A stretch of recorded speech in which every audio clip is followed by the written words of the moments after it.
India TV YouTube channel को subscribe करें और बेल आइकन दबाएं। नमस्कार, मैं हूं सौरभ शर्मा। सियासत की दुनिया से आज दो बड़ी खबरें हैं। पहली यह कि जितिन प्रसाद ने आज कांग्रेस को छोड़कर बीजेपी ज्वाइन कर ली, और दूसरी यह कि सचिन पायलट को लेकर बड़ी सुगबुगाहट चल रही है। सचिन पायलट खेमे में क्या कुछ हो रहा है, कांग्रेस के एक और युवा नेता मिलिंद देवड़ा ने क्या ट्वीट किया, यह सब आपको बताएंगे। उससे पहले देखिए कि कैसे कांग्रेस को आज एक बड़ा झटका लगा। कांग्रेस के युवा नेता जितिन प्रसाद आज बीजेपी में शामिल होने के बाद गृहमंत्री अमित शाह से मिले हैं। उन्होंने बीजेपी अध्यक्ष जेपी नड्डा से भी मुलाकात की है। इससे पहले उन्होंने बीजेपी मुख्यालय में रेल मंत्री पीयूष गोयल की मौजूदगी में भारतीय जनता पार्टी ज्वाइन की। यूपी में अगले साल विधानसभा चुनाव होने हैं। उससे पहले जितिन प्रसाद का कांग्रेस छोड़ना एक तरफ राहुल और प्रियंका गांधी के लिए एक बड़ा झटका है, दूसरी तरफ बीजेपी के लिए बड़ा फायदा कहा जा सकता है। जितिन प्रसाद लगातार पार्टी से नाखुश चल रहे थे, तो सब जानते थे, ये कयास लगाए जाते थे कि वो कब बीजेपी ज्वाइन करेंगे, और उन्होंने ये वक्त चुना। इससे पहले जितिन प्रसाद ने प्रधानमंत्री मोदी, गृहमंत्री अमित शाह और बीजेपी अध्यक्ष जेपी नड्डा का शुक्रिया अदा किया। बीजेपी में शामिल होने को जीवन का नया अध्याय बताया, और यह भी कहा कि मौजूदा दौर में सही मायने में इकलौती राष्ट्रीय पार्टी बीजेपी ही है। सर्वप्रथम तो मैं आज के इस दिन भारतीय जनता पार्टी के राष्ट्रीय अध्यक्ष श्री जेपी नड्डा जी, देश के यशस्वी प्रधानमंत्री आदरणीय नरेंद्र मोदी जी, इस देश के कर्मयोगी गृह मंत्री आदरणीय अमित शाह जी और समस्त भारतीय जनता पार्टी नेतृत्व का मैं धन्यवाद अर्पित करता हूं कि उन्होंने आज इस भारतीय जनता पार्टी परिवार में मुझे सदस्यता और सम्मान दिया है। और ये मेरे राजनीतिक जीवन का एक नया अध्याय शुरू हो रहा है। जैसे कि आप जानते हैं, मेरा कांग्रेस पार्टी से 3 पीढ़ियों का साथ रहा है। तो ये महत्वपूर्ण निर्णय जो मैंने लिया है, बहुत विचार मंथन और सोच के बाद मैं इस फैसले पे पहुंचा हूं। और सवाल ये नहीं है आज कि मैं किस दल को छोड़ के आ रहा हूं, मगर सवाल यह है कि किस दल में जा रहा हूं और क्यों जा रहा हूं। ये मैंने पिछले कुछ वर्षों से 8-10 सालों से महसूस किया है अपने अनुभव में, राजनीतिक जीवन में, लोगों से मिलके भ्रमण करके देश भर में, कि अगर आज कोई इस देश में असली माने में कोई राजनीतिक दल है जो संस्थागत इंस्टीट्यूशनल दल है, वो भारतीय जनता पार्टी है। बाकी दल तो व्यक्ति विशेष और क्षेत्र के हो गए, मगर राष्ट्रीय दल के नाम पे अगर आज भारत में कोई दल है तो भारतीय जनता पार्टी है। और जिस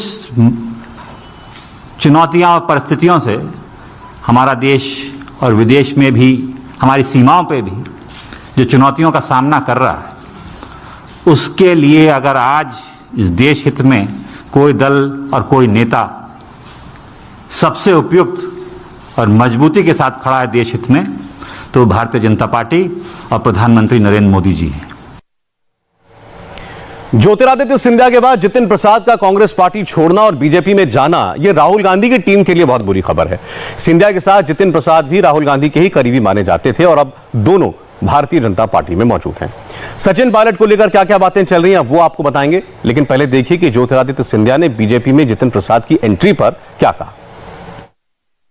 मुझे बड़ी खुशी है, मेरे छोटे भाई हैं, मुझे बड़ी खुशी है, इसका स्वागत है भारतीय जनता पार्टी में। जो पार्टी विकास में, पार्टी की प्रगति में प्रधानमंत्री नरेंद्र मोदी जी के नेतृत्व में, मंत्री अमित शाह जी और राष्ट्रीय अध्यक्ष नड्डा जी के नेतृत्व में आगे अग्रसर हो रही है, उसी पार्टी की मुख्य धारा में मेरे छोटे भाई आज भी आए हैं। मैं उनको बहुत बहुत बधाई देना चाहता हूँ और अपने तरफ से उनका तहे दिल से स्वागत है। कांग्रेस ने एक और युवा नेता और राहुल गांधी के करीबी मिलिंद देवड़ा ने अभी एक ट्वीट किया है। मिलिंद देवड़ा ने कहा कि कांग्रेस को देश की बड़ी पार्टी के समान व्यवहार करना चाहिए। हमारे पास कई ऐसे नेता हैं जिन्हें मौका दिया जाए तो काफी अच्छा काम कर सकते हैं। अच्छा होता कि हमारे कई दोस्त और अहम साथी पार्टी न छोड़ते, मिलिंद देवड़ा कह रहे हैं। मिलिंद देवड़ा को लेकर भी कई लोग ये अटकलें लगाते हैं कि वो भी पार्टी से नाखुश चल रहे हैं। बहरहाल अभी तो उन्होंने अपनी पार्टी को ही नसीहत दी। हमारे साथ हमारे दो संवाददाता मौजूद हैं। विजय लक्ष्मी जो कि कांग्रेस खेमे पर नजर रखती हैं, आनंद पांडे बीजेपी में अच्छी पैठ रखते हैं, दोनों हमारे साथ हैं। पहले विजय, मैं आपसे पूछना चाहता हूं, कांग्रेस पार्टी की लीडरशिप जितिन प्रसाद के जाने को किस तरीके से समझा रही है, एक्सप्लेन कर रही है? देखिए, कांग्रेस पार्टी की लीडरशिप हालांकि सुगबुगाहट बड़े दिनों से थी सौरभ कांग्रेस पार्टी के अंदर खाने में कि जितिन प्रसाद जा सकते हैं, वो नाराज चल रहे हैं। और खासतौर से बंगाल के चुनाव के जो नतीजे रहे वहां पर भी नतीजा कुछ ज्यादा नहीं आया। वो प्रभारी थे, उनके प्रभार में ही कांग्रेस पार्टी ने चुनाव लड़ा बंगाल विधानसभा का। लेकिन अभी पार्टी का कहना है कि ये एक तरीके से कि अपॉर्चुनिस्ट लोग हैं, अवसरवादी लोग हैं। जब पार्टी को जरूरत है तो पार्टी को छोड़ करके जा रहे हैं। और जितिन प्रसाद खुद कोई चुनाव नहीं लड़ा पाए। पिछले 3 चुनाव उन्होंने, जिसमें 2 लोकसभा और 1 विधानसभा शामिल था, वो तीनों चुनाव वो खुद भी हार गए।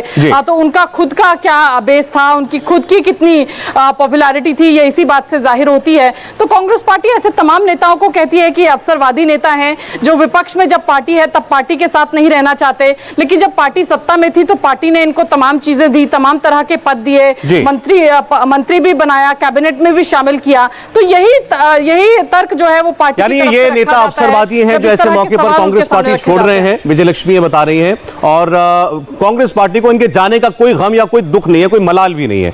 अब आनंद, आपसे सवाल यह है कि बीजेपी ने राहुल गांधी की टीम के चूंकि सदस्य एक कोर टीम के माने जाते थे जितिन प्रसाद, उनको एम्बैरेस करने के अलावा और क्या पाया? क्योंकि जितिन प्रसाद का राजनीतिक करियर कोई ऐसा नहीं है कि बहुत सितारों से भरा हो। देखिए, ये कहा जाता है कि आदमी को चोट वहां करनी चाहिए जहां दर्द सबसे ज्यादा हो। यही वजह है कि बीजेपी राहुल गांधी के जो करीबी नेता रहे हैं उनको एक एक करके पार्टी खेमे में लाने की कोशिश कर रही है, जिसमें वो सफल भी हुई है। ज्योतिरादित्य सिंधिया पहले थे और उसके बाद अब जितिन प्रसाद है। तो जाहिर तौर पर बीजेपी की खासियत यही है कि वो निगम का चुनाव हो या फिर लोकसभा चुनाव हो, वो पूरी तैयारी के साथ, पूरी प्लानिंग के साथ, पूरी टीम के साथ और मजबूती से लड़ती है।